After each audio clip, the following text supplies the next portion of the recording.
这么多年，如果不是他们，我应该已经忘记你了吧？之前和你在一起的日子有多好，后来我就有多恨你。你为了梦想和自由丢下我和妈妈，你怎么能活得这么自私？早知这样，你为什么要结婚？为什么要生我？你害妈妈活得那么辛苦，害我像孤儿一样受歧视长大。就算我身上流着你的血，但我怎么可能轻轻松松原谅你？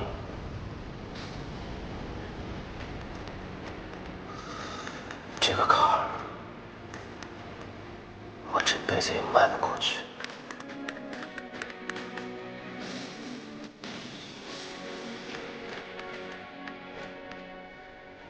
我以后每到一个地方，就买一种颜色的礼物给你。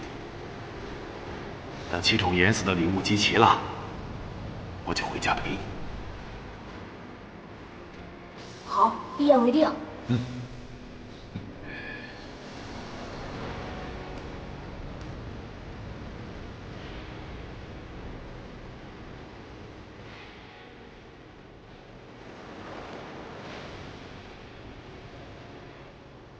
我爸爸快回来了。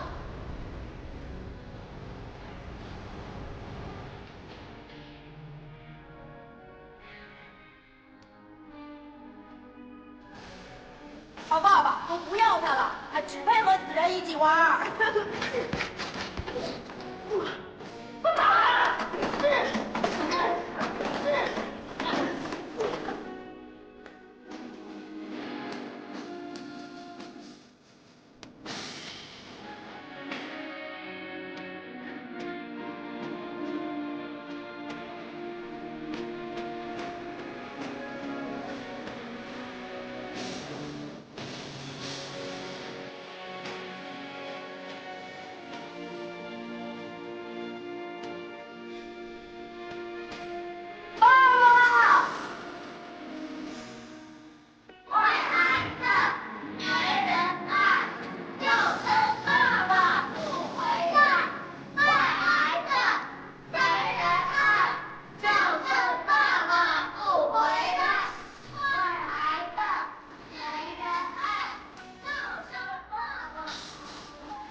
哎呀，你们搞错了，是他才动手的。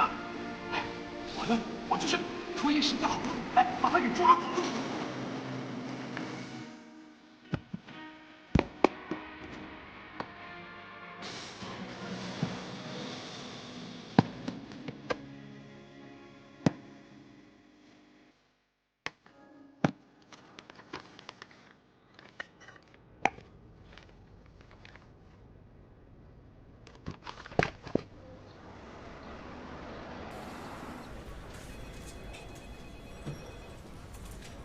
哎，我把昨天晚上逮的那个秦勇给放了。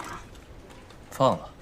嗯，那很可能是个幕后黑手啊，要不然侠盗联盟偷的那些东西往哪销赃啊？关他几天，让他交代交代。嗨，话不是你这么说的，咱们不能放过任何一个坏人，也不能冤枉一个好人，是不是？我也走访过那个欢乐幻，就是那个秦勇开的。那欢乐幻是用来买卖旧物的，他结交的朋友也都是一些三教九流，但他跟侠盗联盟其实一点关系都没有。据说此人能说会道，没羞没臊。不过他在那片街区的街坊邻居的嘴里口碑还挺不错的。我听说呀，他好像见人下菜碟，看见家境比较贫困的呢，找他去典当，他还会故意抬高点价格。总之，好像是一个性情中人，挺仗义。哦，对了，我在何亮的脚踝处发现了一个陈旧式的针孔，我怀疑被连环凶手注射了麻醉剂。于是我让医院检测他抢救之前的尿液和血液，的确检测出了麻醉剂的成分，但是分量不足以致人于死地，最多是昏迷。这也就可以证明何亮上吊确是连环凶手伪造的。行了，朱凤和小雨的案子告一段落。今天呢，我请大家吃饭。我不去了，我有点忙。哎，你这重大的发现更应该请你吃饭。走，再忙也得吃饭呀。对呀，一起去，一起去。哎呀，我真不去了。哎呀，我不去了。哎呀，大宝都被李队叫走了，现在只有你能陪我去吃饭了。走走走走。哎，警官妹妹，警官妹妹，哎呀，是我等你很久了，等我干啥呀？因为你秉公执法呀，我是特意跑来感谢你的。哦不用，这都是我们应该做的。那也要谢谢你啊。真的不用。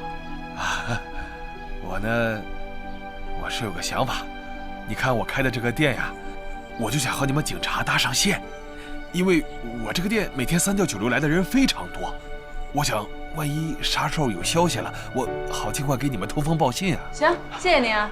哎，这个警官是新调来的吧？我从来都没见过，长得高高大大的，还很英俊呢。走吧。哎，你真的？哎，你等一下，警官妹妹，你这样，你给我留个电话好吧？谢谢。来，你写在上面。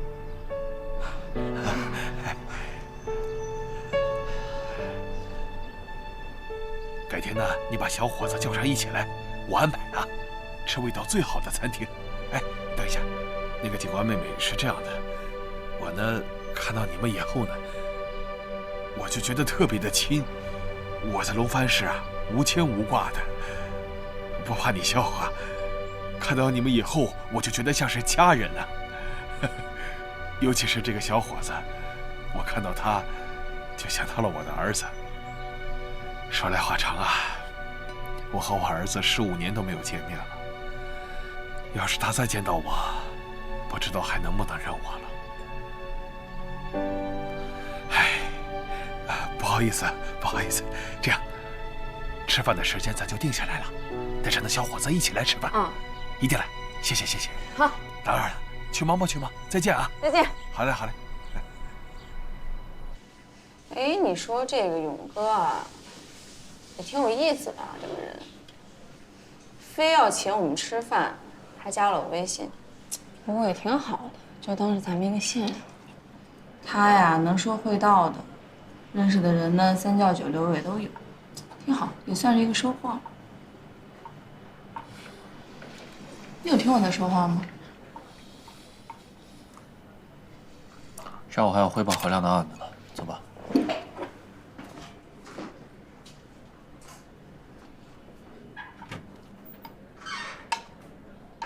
老板，结账。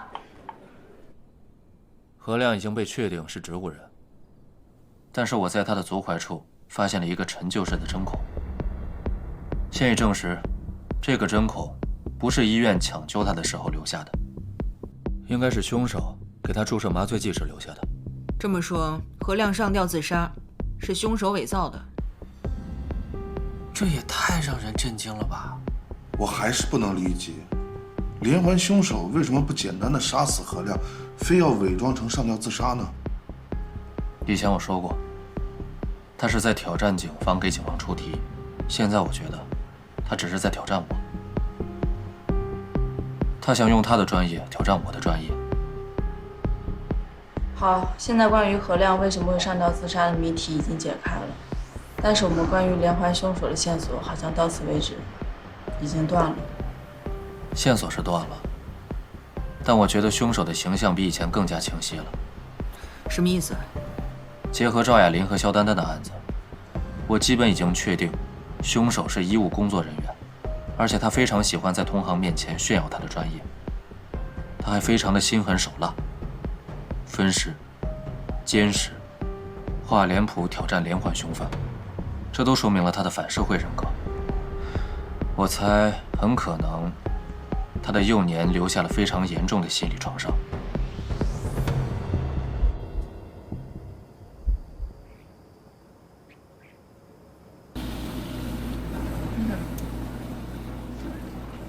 哎，金明，勇哥给我发消息了，说一会儿啊叫我们去吃火锅，走吧。没时间。时间嘛，挤挤总会有的。你这是不是有空在这洗衣服吗？对不对？再说了，我看你每天啊把自己一个人关在屋子里面东想西想的，也想不出来个什么，还不如跟我们一起去吃饭，也许能找到点线索。你跟一个人渣在一起，能获得什么线索？私自放了嫌疑犯，还跟他吃饭，我真不知道你怎么想的，也不做案情分析，也不多去几趟现场，哼，想从一个嫌疑犯那里获得什么线索？勇哥是这个地方的万事通，他接触的人很多也很杂。那我作为警察，我跟他套套近乎，聊聊天，也许能提供点什么线索啊。我这有错吗？再说了，你凭什么说人家是嫌疑犯呀？你有什么证据？你看他那个样像好人吗？坏人把坏字写脸上呀。你不去就不去，让什么？真是。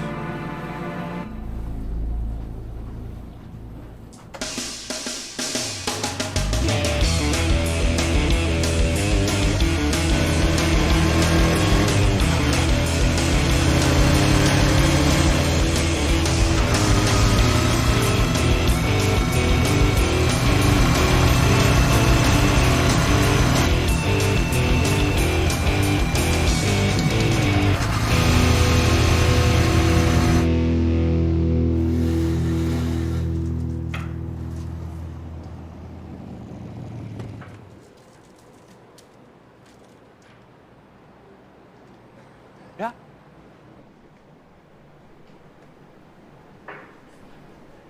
哎呀，你看看，你看看，警官妹妹，警官妹妹，实在是不好意思啊。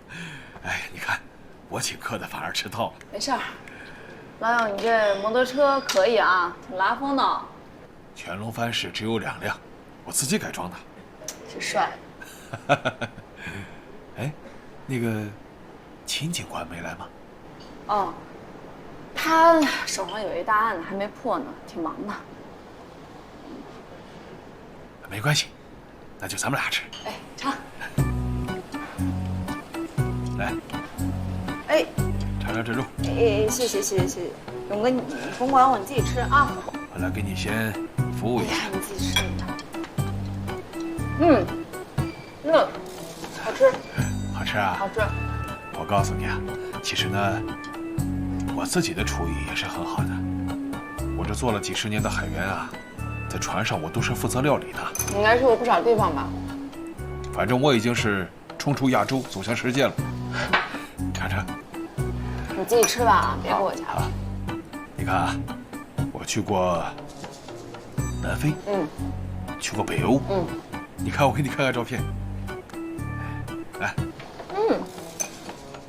这是我和企鹅在南极拍的照片，厉害吧？我考你个问题啊，你说北极熊为什么不吃企鹅？猜不到吧？因为北极熊在北极，企鹅在南极，它够不着啊。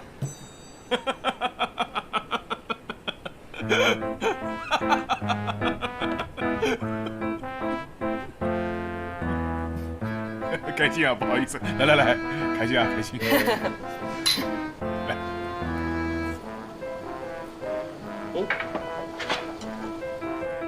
这个小腰应该算好了，你尝尝这个。谢谢。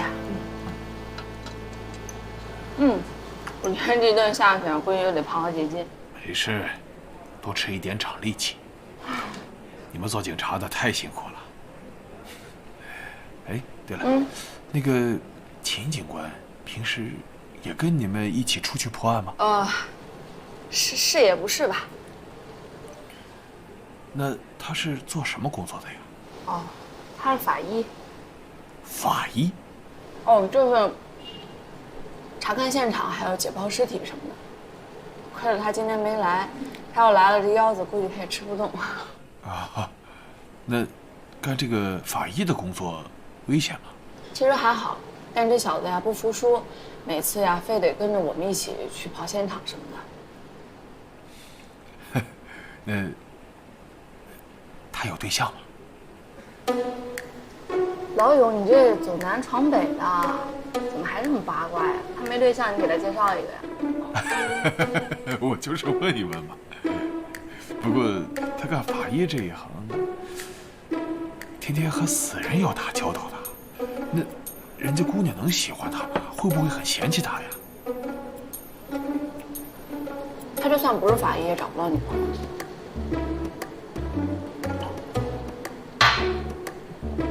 就他那人，每天劲儿劲儿的，说话还那么难听，谁会喜欢他？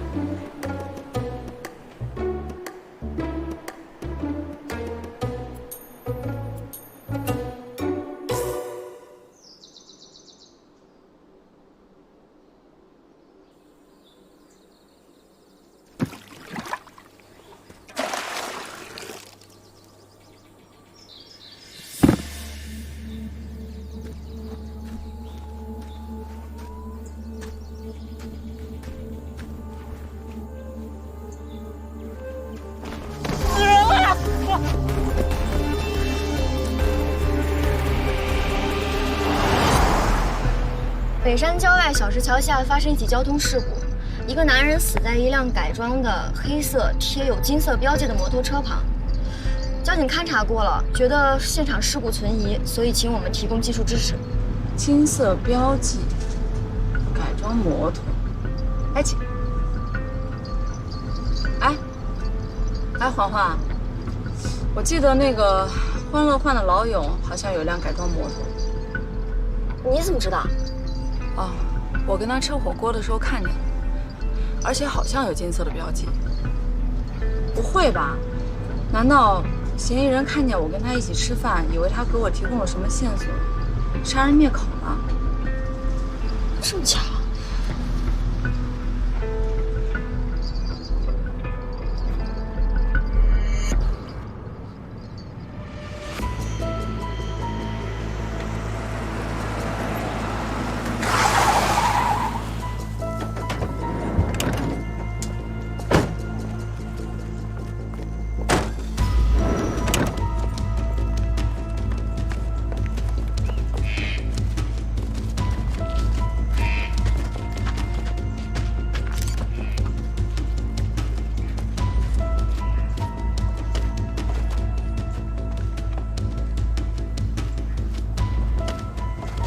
哎，你好，是觉得刑警铃铛，你好。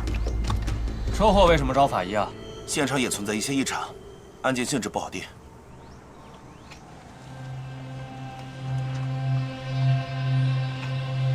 跟勇哥的车一模一样。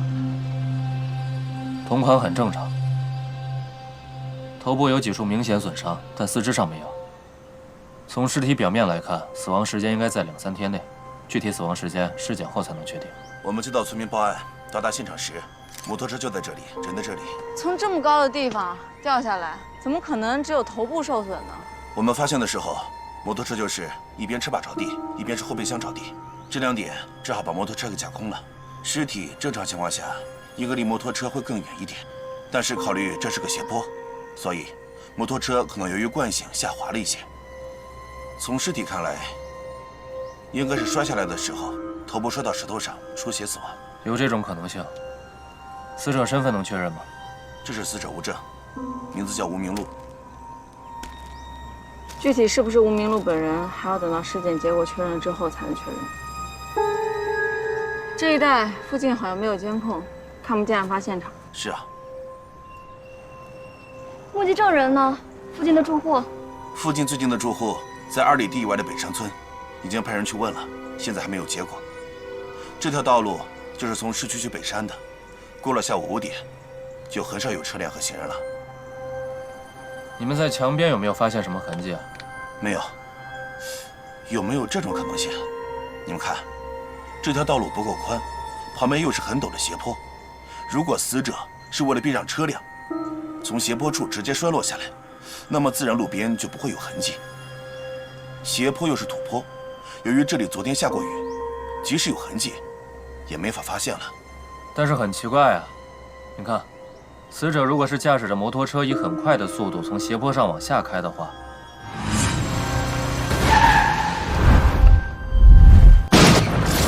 那么摔下来的话，由于初始动能，不可能离墙边这么近。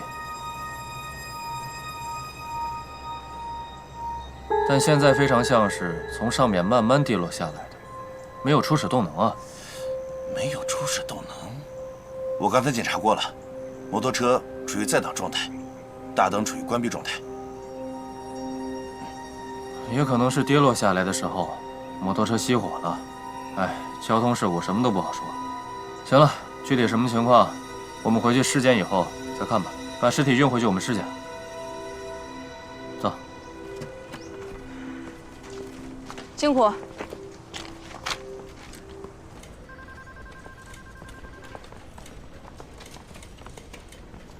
哎，这么快就回来了？根据死者的身份证呢，发现跟前2天的失踪案信息相符。这位钱女士是死者的未婚妻。2天前，26号。我能先看看他吗？一起看看吧。走。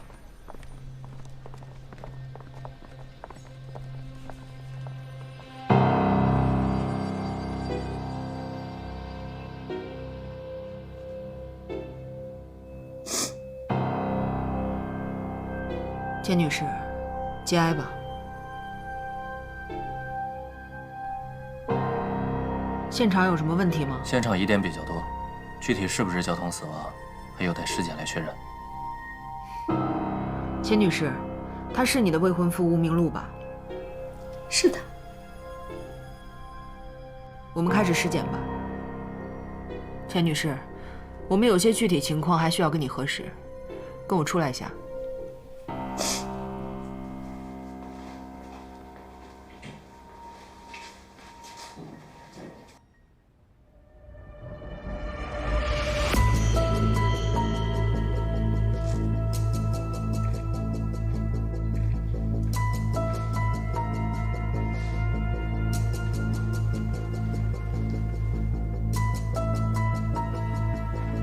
彪哥，他的 T 恤上有血迹，你不觉得奇怪吗？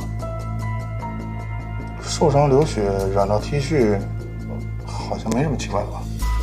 死者只有头部有几处开放式损伤，所以只有头部流血。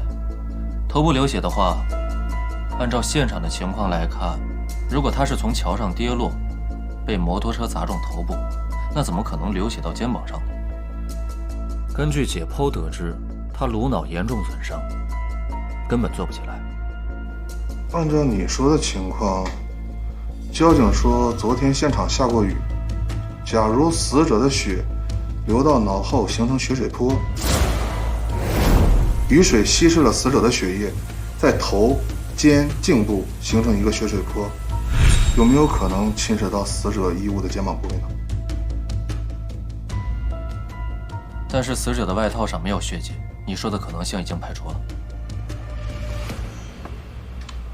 你观察的真仔细，没错，雨水形成的血水坡，如果想侵入到 T 恤的话，一定会先侵入到外套，但是外套没有血迹。所以从里外衣服的情况上来看，死者头部受伤的时候，上身处于直立状态，所以血液才会流到肩膀上。因为没有穿外套，所以血液才会流到 T 恤上。所以你的结论是？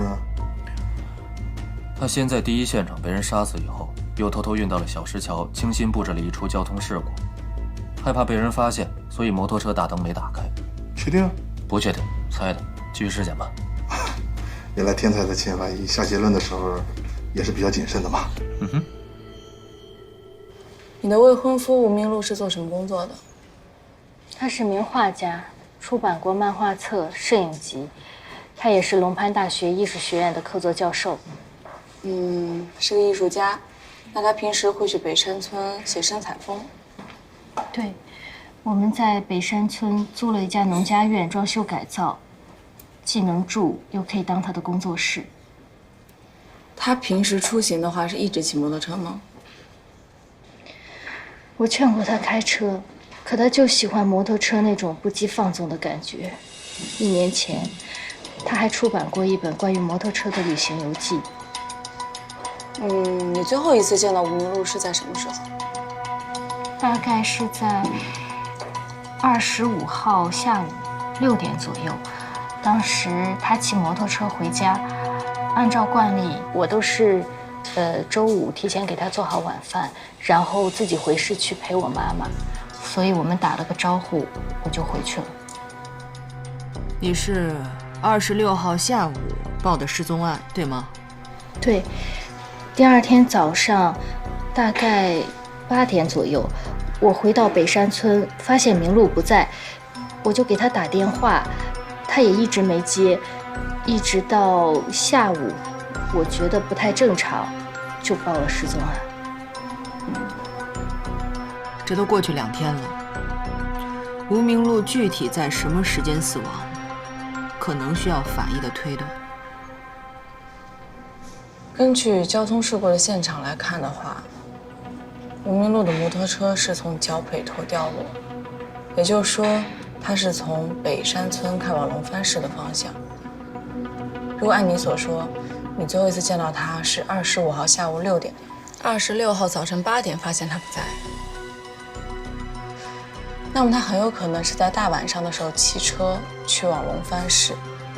以你对他的了解，你觉得会有什么事情让他大晚上的骑车去龙帆呢？这我不太清楚，他平时工作和社交方面的事情很少跟我说。全身都检查完了，死者没有明显的损伤，除了头部有4处的创裂痕。那你觉得摩托车砸到头部可能出现4处创裂伤吗？摩托车的底部没有血迹，彪哥你怎么看？现场昨天下过雨，如果真是摩托车砸的，没有血迹也有可能，但我就想不明白为什么摩托车一下可能砸出4个创裂口。摩托车底部有很多很大凸起的螺丝钉，如果一次性砸中的话，的确有可能出现4个窗口。这些窗口的组织剑桥是钝器所伤，如果一个个分开来看的话，的确不能排除是摩托车砸的。组织剑桥是分辨锐器伤和钝器伤的重要依据。钝器打击在皮肤上形成的窗口是撕裂，而锐器则是割裂。钝器的伤口自然不会整齐的断裂，而是会有组织纤维相连。行啊，欢欢，跟着秦法医做助理，基本功扎实了很多嘛。秦法医，你下结论吧。先不着急啊，根据窗口来判断案件性质呢，要看条件。这个案子的确符合这个条件，但具体分析起来不能看窗口的多少，要看窗口的方向。我们仔细看一下他头部的窗口啊，有4处，2处在头顶处，2处在头面处。根据窗口下面的粉碎性骨折可以得出结论，每一处窗口都是垂直的，而且没有皮瓣。如果是一次性砸中的话，不太可能出现4个方向，所以这可能来自起码是2个方向的不同的力。明白了，即使摩托车底有再多的螺丝，也不可能一次在死者的头顶部和头颞部同时形成垂直的伤口。所以这些窗口不是一次性形成的。死者死于颅脑损伤，但绝对不是交通意外造成的颅脑损伤，而是钝器打击。所以我断定，那场交通意外是伪造的。那既然死因已经确定了，我们开始缝合吧。不着急，再检查一下颈部。颈部皮肤没有损伤，但是颈部的深层肌肉有片状出血，说明颈部生前被人挤压过。虽然不是致命损伤，但是明显不是摩托车之类的硬器所致，应该是类似于手掌之类的软物压迫形成的。他被别人掐过脖子，而且掐脖子不是置他于死地，而是为了固定他的体位，方便击打头部。我之前还在纳闷，死者是在运动过程中被人击打，击打后立刻倒地，衣服上怎么会有那么多血迹？头顶的损伤是凶手用双手掐住他的脖子，固定他的体位，造成击打。颞部的伤口是死者倒地后，凶手恐其不死又补了2下。这个现场还原满分。再次确认，死者死于钝器击打头部所造成的颅脑损伤。他在龙潘市的文化圈很有名气，朋友多，自然应酬聚会也多。有时候他在大学的讲座也是在晚上。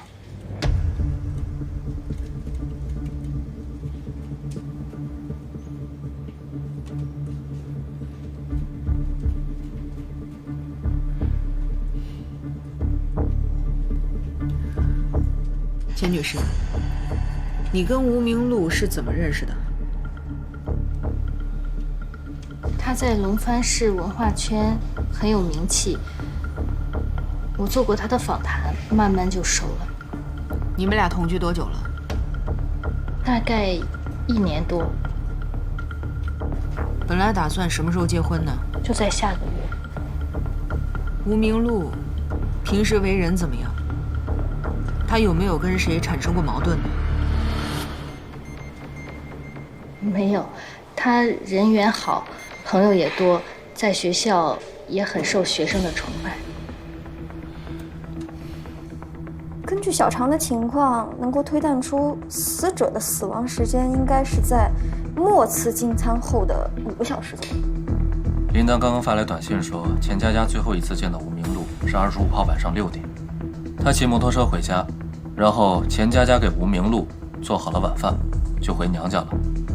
我们暂时判断他是7点钟吃完的晚饭，那么死亡时间就应该是晚上12点到次日凌晨1点左右，这个时间段应该不会骑摩托车出门吧？按照之前的分析来看的话，他的死亡现场一定不是交通事故的现场，很可能是在家中。这1个月，你有没有发现吴明路他有什么异常呢？我没发现。李队，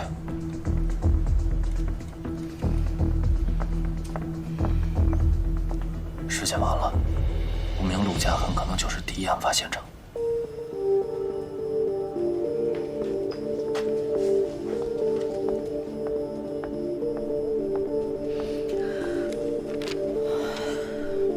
钱女士，我们一会儿派几名警员跟你一道回家看看，行吗？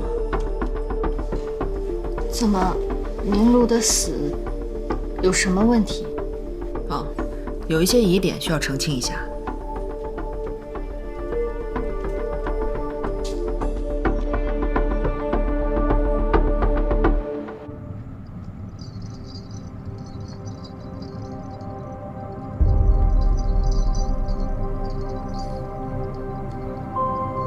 北山区的风景不错呀，你们当时是怎么想着要搬到村里去的？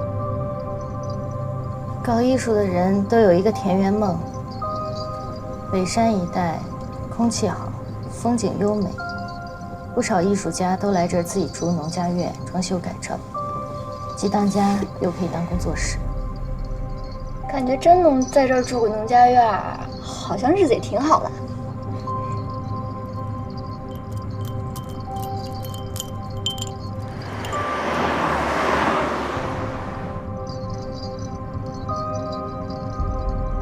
我家就在前边。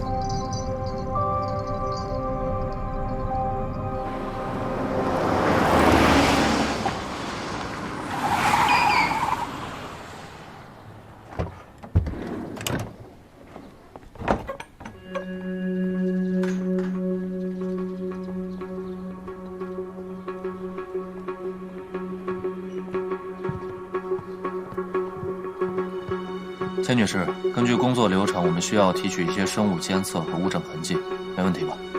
没问题，你们随意看，我就在院子里等。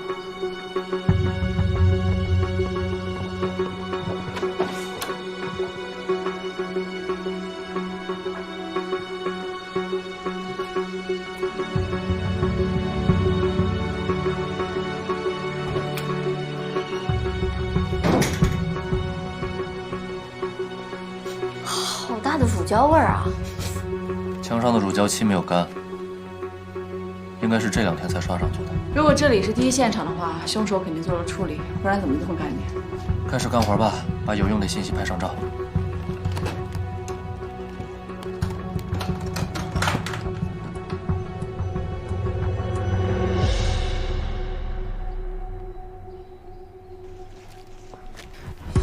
觉不觉得他很可疑？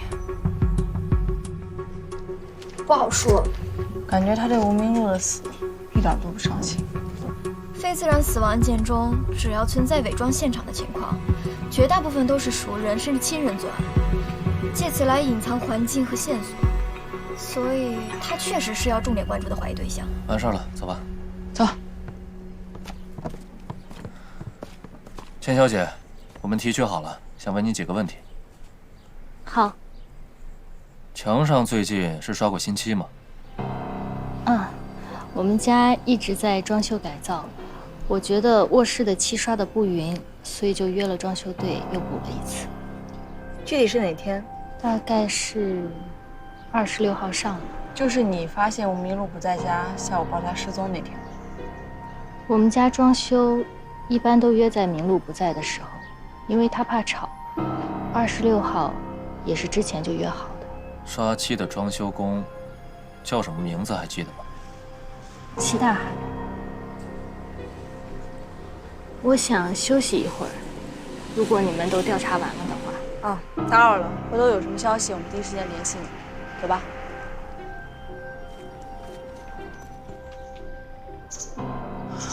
你不觉得很可疑吗？吴明路死后的第2天，钱家又约了人来家里补漆，哪有这么巧的事情？他的不在场证明也很奇怪，就是吴明路被害的那天，感觉像是一起由钱家策划，他同伙帮忙作案的协议。总之，我们现在都只是在合理怀疑，还没有明确的证据指向钱家。哎，好可爱的狗呀！啊，我可以摸一下吗？可以啊。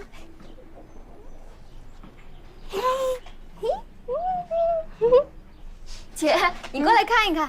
哦，不了不了，那个上车吧，走吧。姐，你怕狗啊？我不是怕，我过敏。花花，免疫应答是人体重要的防御功能之一，一旦应答超出了正常范围，就会对正常的细胞造成攻击。爱攻击的细胞都很变态，所以叫变态反应，也就是过敏。你是在骂我吗？狗挺可爱的。小白很乖，从来都不乱叫乱咬。另一条凶人的黑狗，前几天已经被偷了。你那么确定就是被偷了是吗？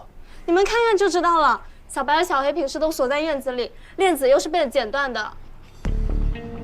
哎，你们是来查案的吗？如果在附近看到狗的话，可以联系我一下吗？不好意思啊，这个不在我们的管辖范围里，你可以找当地派出所。是查隔壁的车祸，骑金色摩托的那个艺术家。你认识吴明路？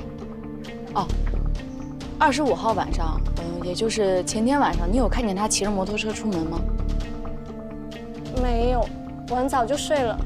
如果有人出门，小黑应该会叫，但是刚好前晚小黑被偷了。正好在前天晚上被偷了，这么巧啊？哎，你对他们的关系了解吗？我有时看到他俩在村子里散步，感觉还挺恩爱的呀。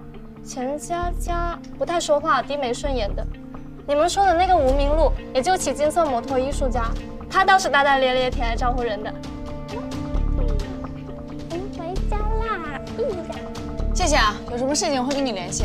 好的，走吧。